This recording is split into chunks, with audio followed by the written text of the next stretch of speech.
We are going to take the time machine again and travel to an early stage of the Romantic era to get to know the first professional chess player.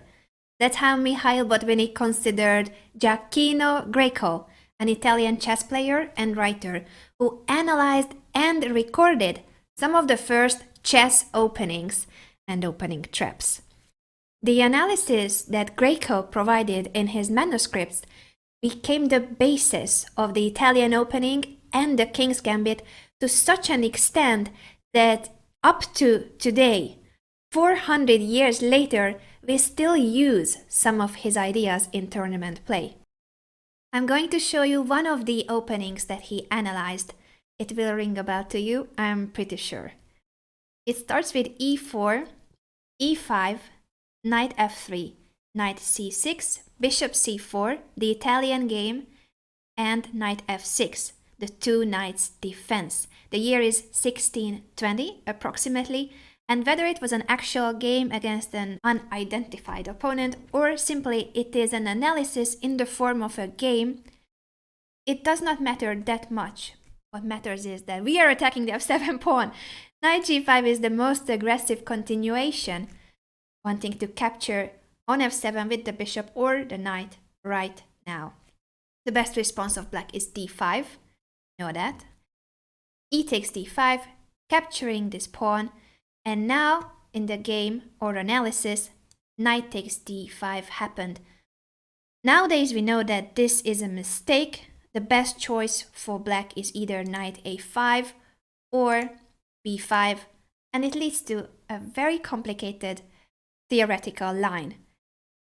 E takes d5, knight takes d5 is what Greco mentions, but still impressive that we are in the early 17th century and he already spotted the idea of knight takes f7, a wonderful piece sacrifice with the aim of simply destroying black's king situation, king's safety.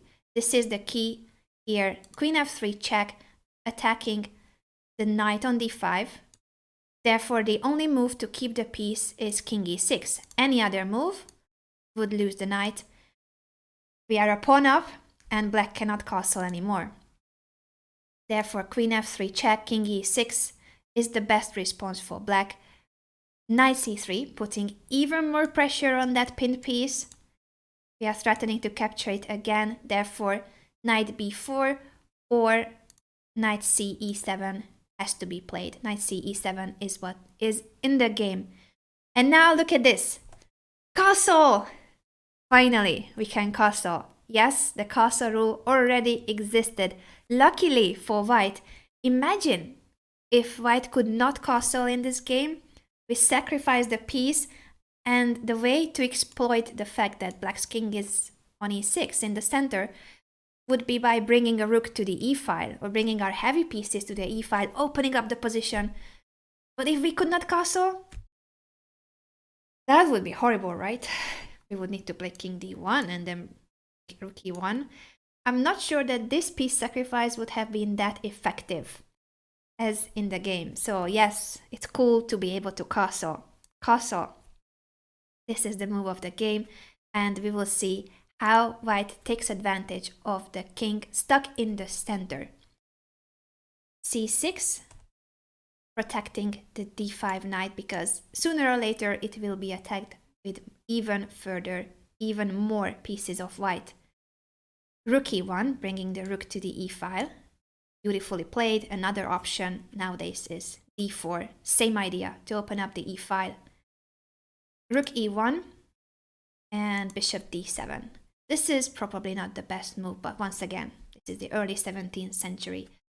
So this is what was analyzed by Greco. King d6 is perhaps somewhat better, but even after this, king c7, rook takes e5, there's a very difficult position for black to defend, regardless the piece up. Bishop d7 happened in the game. d4, as you know, we want to attack the king, we need to open the e-file. King d6, and now rook takes e5. Another option was to capture with a pawn, but clearly he already saw what he wanted to do against knight g6. And this is a moment for you to pause the video and try to figure out what's the best move here for white. Make sure that you pause it because I'm going to reveal the solution, what Greco played or analyzed in his manuscript. And that is the move knight takes d5. Double exclamation mark. Sacrificing the exchange, not caring that this rook is hanging on e5. Knight takes e5. And the whole point is that after d takes e5 check, the black king is in trouble. This knight on d5 takes away the c7 and the e7 squares. Therefore, a move like king c5 has to be played. And yeah, the king is going to get mated in just 3 moves. Is that? Can I count? 1, 2, 3. It's 3. Very bad at maths. Queen a3 check.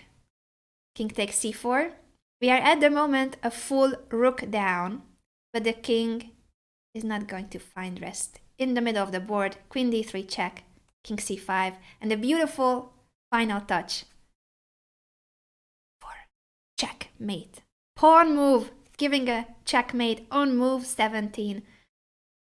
Yeah, of course bishop e3 is also mate, but I prefer the pawn mate. What do you think? Which one would you have played, b4 or bishop e3? Both are pretty nice. How did you enjoy this game, and what do you think of the fried liver attack? Have you played it? Have you tried playing it in practice? I do recommend trying it out and see whether your opponent falls into this trap that Greco discovered in the early 17th century. I hope to see you in the next video where we continue studying games that have changed chess history.